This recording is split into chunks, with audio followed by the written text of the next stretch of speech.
Fala aí pessoal, muito bom dia, muito boa tarde ou muito boa noite para você me assistindo. Eu me chamo Skiff, esse é o canal Binário Station e hoje a gente vai continuar a história do Cleitão, tá? Esse vídeo vai ser uma continuação lá do outro vídeo. Não vou delongar muito, eu já vou adiantar o assunto. Como é que vai funcionar? O outro vídeo parou em qual parte? Na parte em que a Freya liberta o Atreus para ele seguir o seu rumo na história. Então é daí que vai começar, tá? Vocês vão perceber que depois da nossa belíssima vinheta já vai começar direto o vídeo. Eu tô com outra roupa, minha barba cresceu. Aquele vídeo foi gravado todo de uma vez só, eu tô aqui só gravando só a introdução do vídeo para vocês mesmo, tá bom? Então, antes de começar, é claro, curte o nosso vídeo, se inscreve no nosso canal, ativa o sininho para receber as notificações dos novos conteúdos. A história do Cleitão não terminou, hein? Vai vir mais partes por aí. Se você ativar o sininho, você já vai ficar atento, você já vai saber quando vai chegar o próximo vídeo do Cleitão. Sem delongar muito mais, aquilo que eu falei, hein? Freya liberta Atreus e a partir daí a gente continua a história, valeu? Sem delongar muito mais então, chama a vinheta, vambora!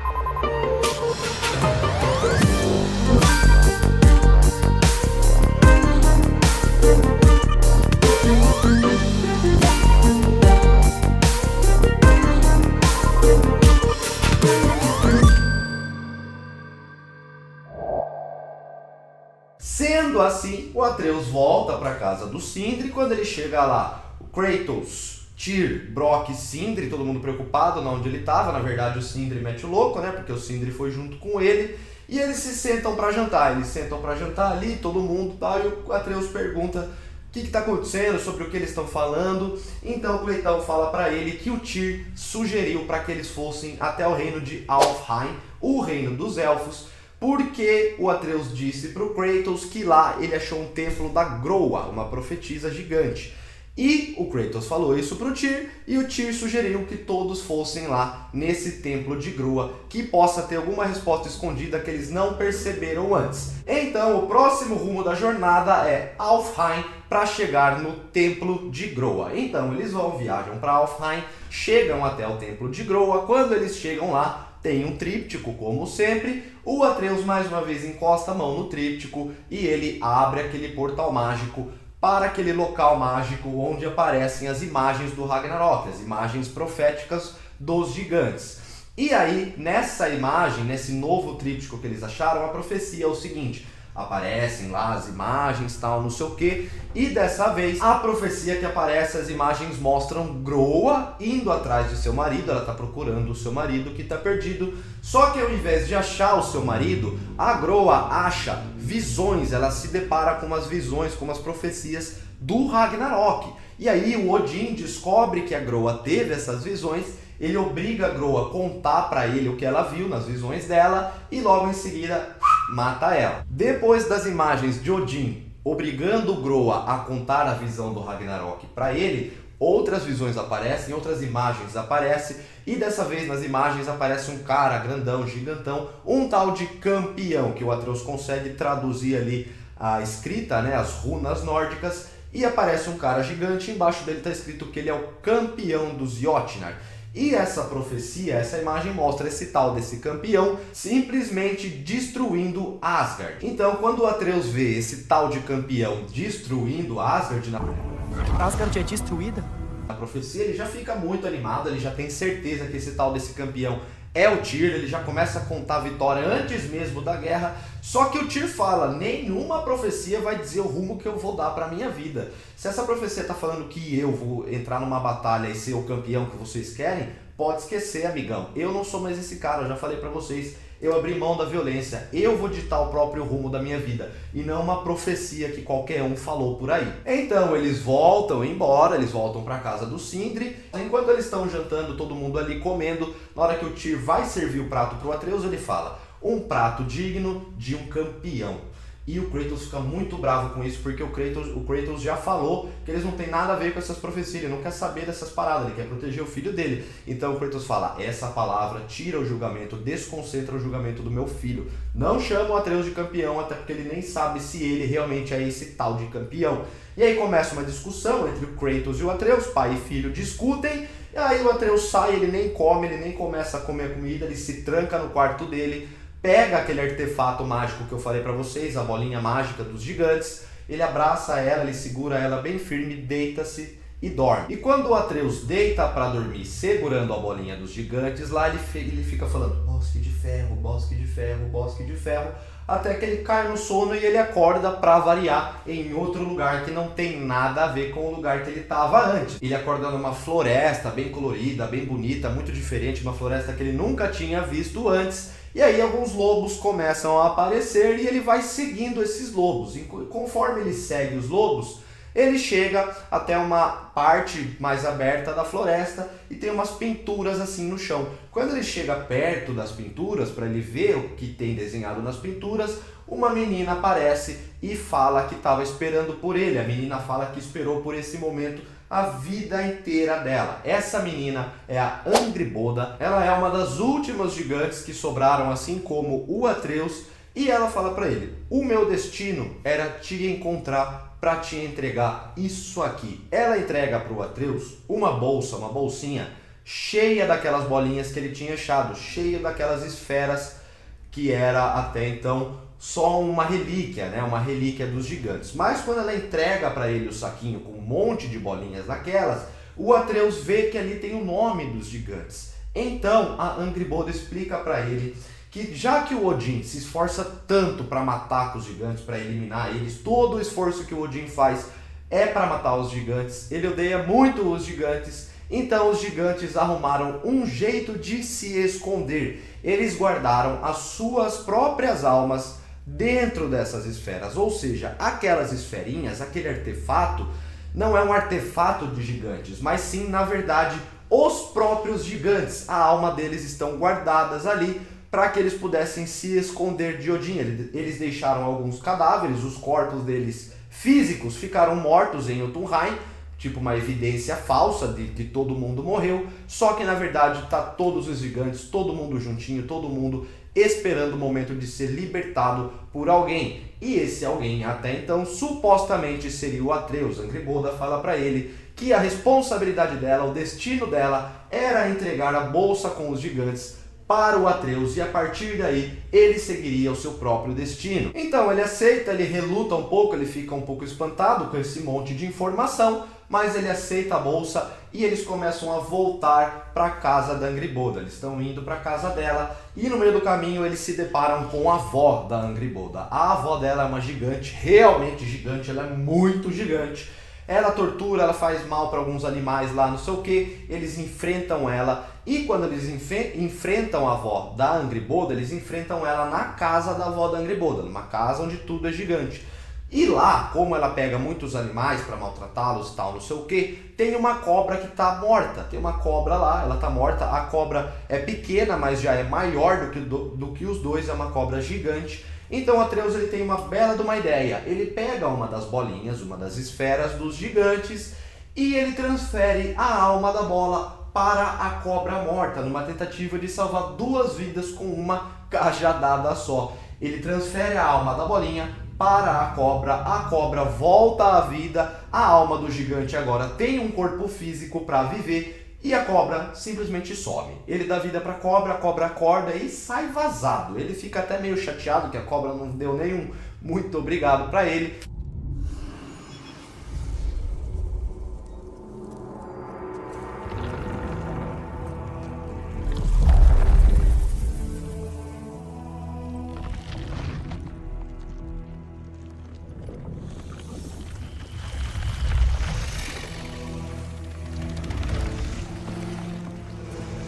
Pera! É isso? Pra onde vai? Deu certo? Eu não sei.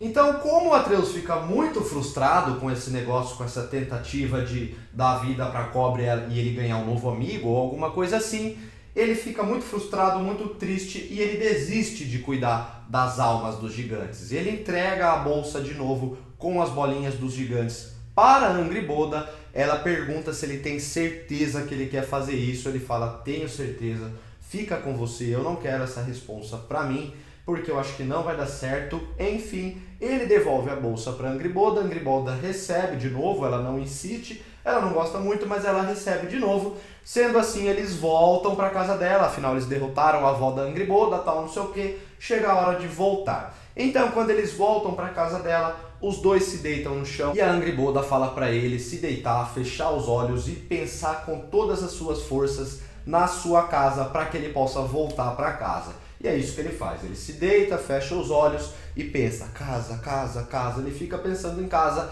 só que ele deveria ir para a casa do Sindri, onde é sua nova casa. Só que na verdade, quando ele faz isso, ele volta direto para a casinha de madeira, para a casa que ficou abandonada, a casa que o Kratos construiu com as próprias mãos. Ele volta para a casa errada, quando ele chega lá tá infestado de soldados de Hel, soldados de Helheim, os soldados de gelo de Hel. Então quando ele vai viajar, ele vai entrar na porta de viagem entre os reinos, o Cleitão aparece pela porta de viagem entre os reinos. O Cleitão aparece do nada, surpreendendo o Atreus dá até uma topada assim no tórax do Cleitão. E o Cleitão fala onde você estava, o que você estava fazendo. Já chega bravo com o moleque. E o moleque fala pra ele que não adianta ele falar, que se ele falar o Kratos vai brigar do mesmo jeito. Enfim, eles começam a ter uma pequena discussão. Enquanto acontece essa pequena discussão, mais soldados gelados de Hel aparecem.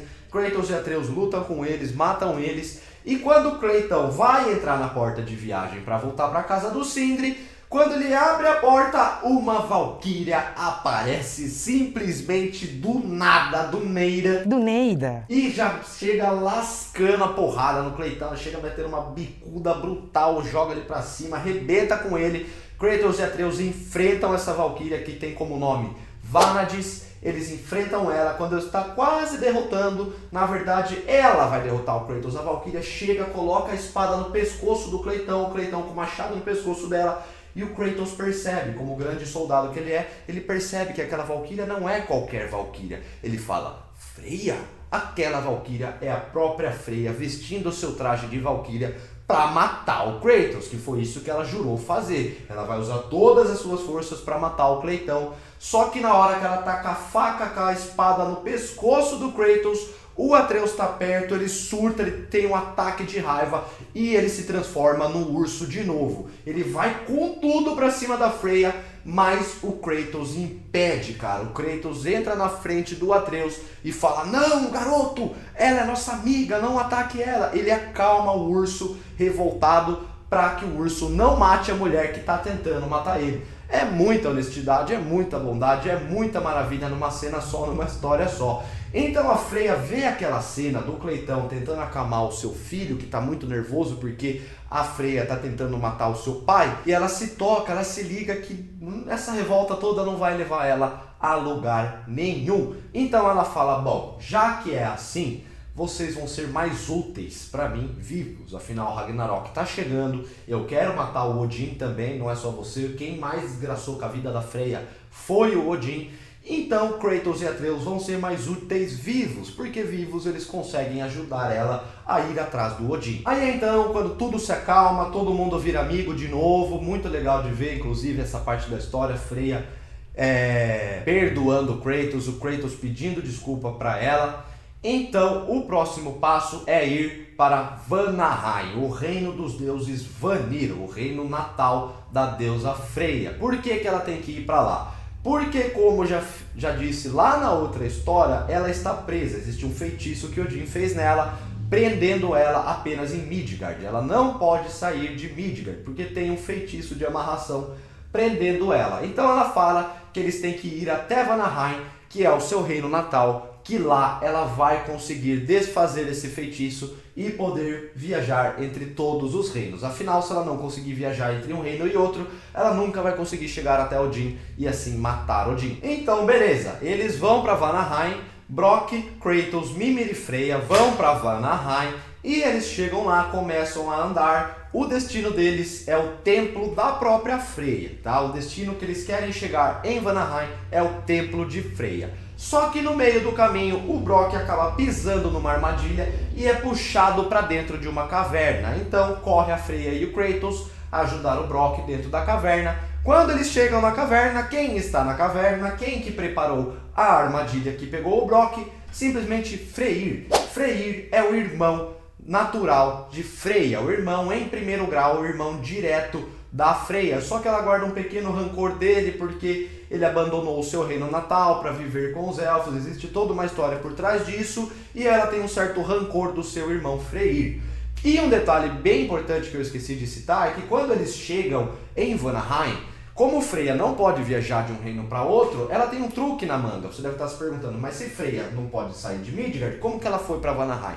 Quando eles chegam em Vanaheim, ela se transforma num falcão, ela faz o grande feitiço dela, Falki, e se transforma num falcão. Na forma de falcão, ela pode viajar aonde ela quiser, ela pode andar por onde ela quiser. E o Cleitão pergunta, mas já que você tinha essa carta na manga, por que você não usou ela o tempo todo? E ela fala que não é muito legal, não é muito confortável ficar na forma de um falcão. Só quando é uma medida muito desesperada, exigem medidas extremas, então ela se transforma num falcão, porque assim ela consegue viajar em qualquer reino, mas ela não gosta muito de ficar na forma de falcão, então ela prefere ficar presa em Midgard. Enfim, quando eles descobrem que foi Freyr que capturou o Brock, na verdade a armadilha só estava posta lá, quem pisasse pisou. Eles descobrem que o Freyr está fazendo o acampamento, ele tem alguns amigos ali que são os rebeldes. Esses amigos do Freyr, eles não gostam do Odin, assim como Kratos, Freya, Mimir, Tyr, todos eles não gostam do Odin, inclusive o Freyr, que já foi torturado por Odin. Então ele tem ali uns 5 amigos deles, alguns rebeldes para lutar, e ele fala para Freya que ele tem muita informação, ele sabe bastante coisa, tem bastante coisa sobre a guerra que ele pode dar informações, porém ele não tem pessoal, porém ele não tem guerreiros o suficiente para aplicar estratégias de guerra baseadas em cima das informações que ele tem. Então Kratos fala, bom, já que é assim, a gente vai te ajudar, eu ajudo você, mas antes a gente tem que ajudar a sua irmã, ela precisa ficar liberta totalmente para poder viajar entre um reino e outro. Então o Cleitão deixa o Mimir, né, ou melhor, a cabeça do Mimir com o Freyr, porque o Mimir é o homem mais inteligente vivo, então ninguém melhor para discutir estratégias do que o Mimir. Então ele deixa Mimir conversando com o Freyr para eles se atualizarem das situações. Enquanto isso, Cleitão vai junto com a Freya no seu templo para tentar acabar com a magia que Odin fez para prender ela. Eles chegam até o templo de Freya, eles conseguem chegar depois de enfrentar muitos inimigos, é claro. E quando eles chegam no templo de Freya, o que acontece? Qual é o feitiço que o Odin fez? O Odin simplesmente deu uma maneira de amarrar todas as raízes de todos os reinos da árvore do mundo. O que acontece? Como eu já falei para vocês, a árvore do mundo é uma árvore que fica no meio entre todos os reinos. Todos os reinos estão em volta dessa árvore do mundo. E as raízes dela, cada raiz da árvore leva para um reino. A raiz de Muspelheim, a raiz de Helheim, a raiz de Midgard, a raiz de Niflheim, assim por diante. O que o Odin fez? Ele foi até o templo de Freya, que é o lugar onde mais está interligado com ela, é o templo dela, e ele amarrou todas as raízes de todos os 9 reinos numa bolota assim, lá no templo da Freya. E é isso que impedia ela de ficar viajando entre um reino e outro, porque todos os reinos estavam amarrando ela só em Midgard, que é o reino central. Então ela chega no seu formato, na sua forma de falcão, ela pousa em cima das raízes, e quando ela começa a bicar ali, não sei o que, ela tenta desfazer esse nó, esse embolado das raízes da árvore do mundo, aparece Nidhogg. Nidhogg, na mitologia nórdica de verdade, é a protetora das raízes da árvore do mundo. Nidhogg é um dragãozão muito casca grossa, muito violento. A Nidhogg abre portais, ela abre fendas de viagem entre um reino e outro com as suas próprias garras. Ela é muito casca. É claro que o Kratos e a Freya juntos enfrentam a Nidhogg, eles matam a Nidhogg, obviamente, afinal é o Cleitão que tá ali, e então, com a Nidhogg morta, enfim, a Freya consegue desfazer todos os nós que o Odin fez entre todos os 9 reinos. E a partir de agora sim, Freya está totalmente liberta para viajar em qualquer reino entre um reino e outro. Nesse momento ela agradece pela ajuda do Kratos, ela fica até feliz realmente de ter alguém para te ajudar com isso, porque ela ficava muito triste em ficar presa apenas em Midgard. Então ela agradece o Kratos e fala para ele, olha, eu nunca vou poder te perdoar, só que eu também nunca vou ter coragem de te matar. Eu não tenho coragem nem de te matar, nem de te perdoar. Por enquanto é assim que eu me sinto. E o Cleitão fala para ela, ele também agradece, só que ele fala o seguinte, ele fala que ele nunca vai se arrepender de ter salvado a vida dela. Essa é uma coisa que o Kratos não vai se arrepender. Ele matou o filho da mãe, mas ele matou para salvar uma vida. E essa é uma coisa que ele nunca vai se arrepender, só que ele também reconhece que ele não tinha o direito de tomar a escolha da Freya, entre vida ou morte. Ele fala, essa escolha era sua, eu não tinha o direito de ter tirado essa escolha de você, me desculpa por isso. Os dois apertam as mãos, um olha bem no olho do outro, é uma cena bem bonita da história, e aí sim essa amizade está firmada de vez. Agora Kratos e Freya são aliados 100%. Depois disso então, depois dessa cena muito legal,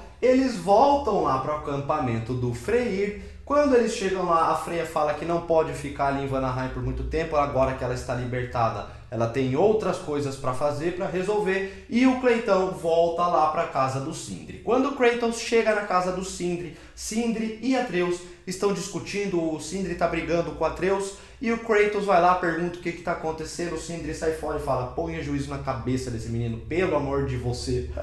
Então ele vai, entra no quarto, começa a conversar com o Atreus, ele pergunta, o que está acontecendo, moleque? E o Atreus fala, cara, vocês não confiam em mim, vocês não acreditam em mim, vocês não querem confiar em mim. E o Kratos fala, mas é claro, você quer ver o Odin por quê? O que você quer fazer em Asgard? Na verdade, toda a treta do Sindri com o Atreus é porque o Atreus tá querendo muito. A proposta que o Odin fez pro Atreus para ir até Asgard mexeu muito com a cabeça do menino. Ele tá com muita vontade de conhecer o Odin, ele tá com muita vontade de conhecer o reino de Asgard, só que todo mundo ao redor dele fala que não é para ele fazer isso, afinal Mimir foi preso e torturado durante muito tempo pelo Odin. Freya foi presa na sua forma, ela não podia sair para nenhum outro lugar por causa do Odin. O Tyr ficou preso e foi torturado milhares de anos também por causa de Odin. Ou seja, Odin só ferrou com todo mundo. O próprio Mimir fala, olha para mim, olha para o Tyr, olha para Freya. Odin só ferrou com todo mundo. O que você quer fazer com esse cara? E o Atreus fala que vocês não me entendem, vocês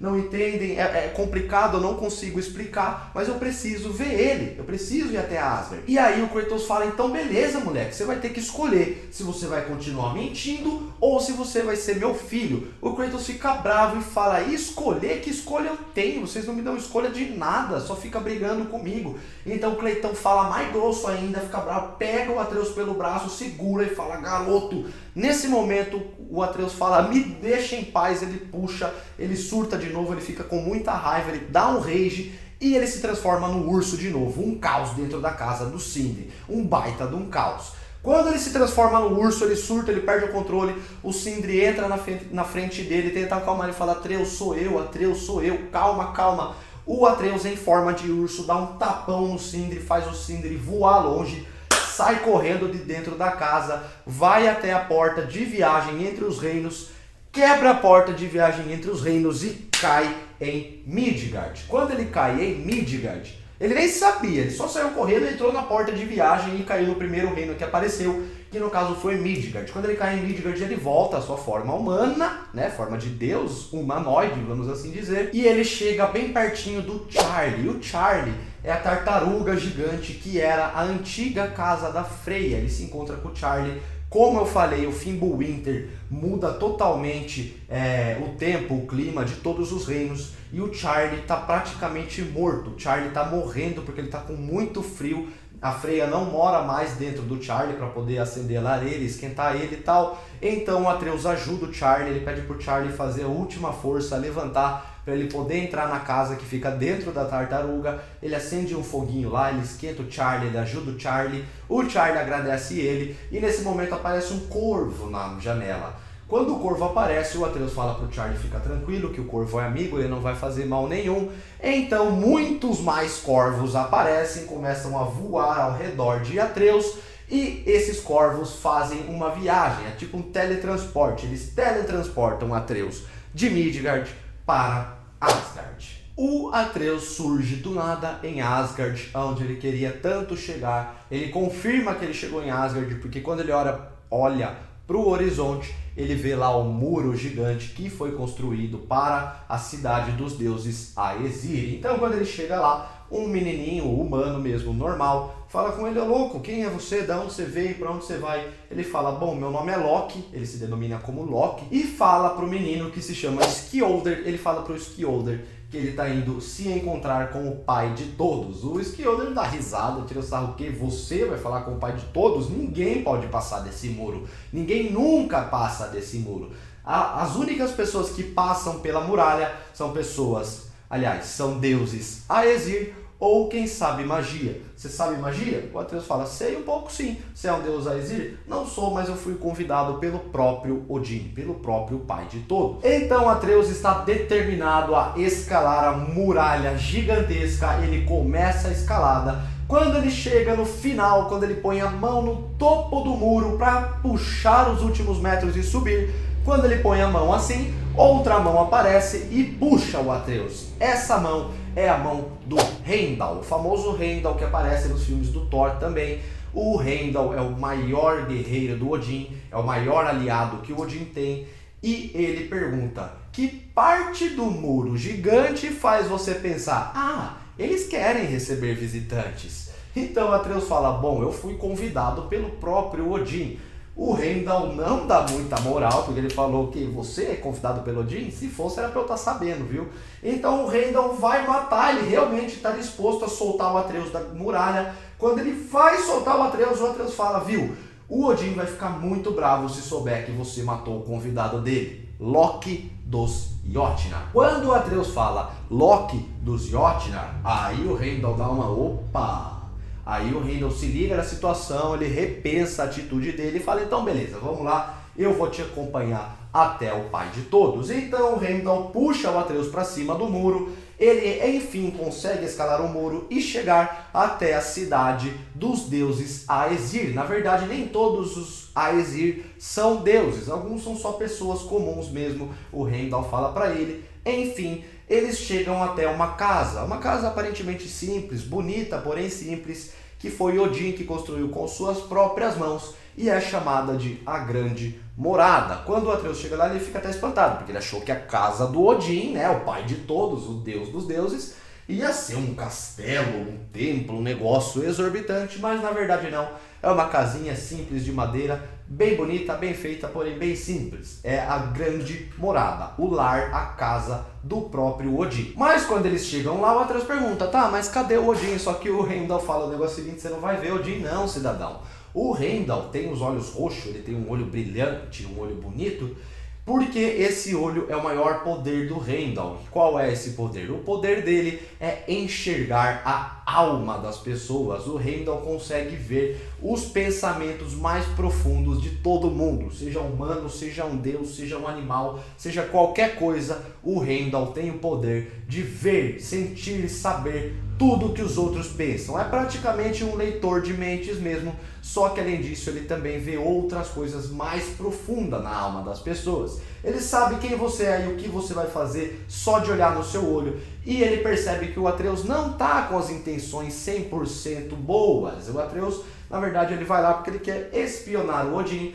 O Heimdall percebe essa atitude do Atreus, que na verdade, nesse momento do jogo, da história, ele é o Loki, ele não é o Atreus, ele é o Atreus, mas ele ao mesmo tempo é o Loki.